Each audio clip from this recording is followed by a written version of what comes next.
Ano to? Dahil nga trending na trending itong pistachio na ito ay napa-order na rin ng aking mga Junakis dahil gusto nga nila itong matikman kung ano ang lasa. Ito ba yung Ayan. galing saan? At dumating nga ito at binuksan ko na. Oh. Pasintabi sa aking kuko guys. Kasi tingnan nyo naman yung kuko ko. Ang dumi pala. Yan. Kuko yan ng taong masipag na laging nagbubungkal ng lupa. Charot. Ayan nga o ang laman. Ganun. Ganun pala. At green nga ang loob. Ayan na yan, yung loob niya. Ayan. Yan ang gustong matikman ng aking mga Junakis. Tikman mo na.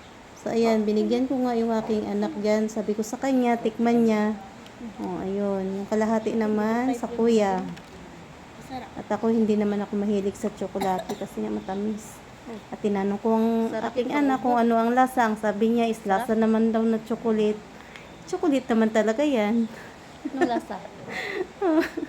Ayan. Tapos yung gitna niya, ano yan? Ang ngiti-ngiti dahil mahilig yan siya sa tsokolate. Hindi naman halata sa katawan, di ba?